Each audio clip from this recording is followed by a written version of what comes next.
Earth hour అయితే జరుపుకుంటున్నాం అనమాట. సో దాని రిలేటెడ్ మనం అసలు ఎర్త్ అవర్ అంటే ఏంది, ఆరిజిన్ ఏంది, ఎక్కడి నుంచి వచ్చింది, ఎందుకు అవసరం, ఇంకా ఎట్లా పార్టిసిపేట్ చేయాలి, దాని ఇంపాక్ట్ ఏందనేది చూద్దాం.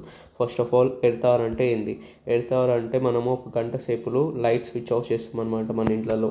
ఎప్పటి నుంచి అంటే 8:30 నుంచి 9:30 PM వరకు. ఇది ఎప్పుడు జరుపుకుంటాం అంటే లాస్ట్ సాటర్డే ఆఫ్ మార్చ్ అనమాట. సో దీనివల్ల ఏంటంటే క్లైమేట్ చేంజ్ గురించి, ఎనర్జీ కన్జర్వేషన్ అంటే ఎనర్జీని సేవ్ చేయడానికి అవేర్నెస్ పెంచుతాం అనమాట. దీని ఆరిజిన్ ఎక్కడ అయిందంటే మనకు సిడ్నీలో 2007లో స్టార్ట్ అయింది అనమాట. ఎవరు స్టార్ట్ చేశారంటే వరల్డ్ వైడ్ ఫండ్. ఇంకా ఇప్పుడు 190+ కంట్రీస్ అనేవి ఫాలో అవుతున్నాయి అనమాట. నెక్స్ట్ ఇది ఎందుకు అవసరం అంటే మనకు ఆబ్వియస్గా ఎనర్జీని సేవ్ చేయాలి, కార్బన్ ఫుట్ ప్రింట్ ఏదైతే ఎమిషన్స్ చేసినామో అది తక్కువ చేయాలి, ఇంకా సస్టైనబుల్ హ్యాబిట్స్ని ప్రమోట్ చేయడానికి. నెక్స్ట్ హౌ టు పార్టిసిపేట్ అంటే మనం టర్న్ ఆఫ్ లైట్ చేయాలి, ఇంకా అవేర్నెస్ పెంచాలి, సోషల్ మీడియాలో లోకల్ ఈవెంట్స్ ఏమైనా ఉంటే దానిలో జాయిన్ కావాలి.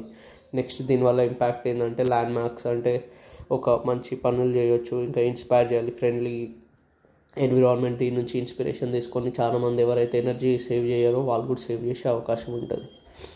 Okay, that's for the video. ఈ PDF కావాలంటే మీరు నా డిస్క్రిప్షన్లో లింక్ ఉంటుంది, వాట్సాప్కి, టెలిగ్రామ్కి, దానిలో జాయిన్ అయ్యి తీసుకోండి. బాయ్.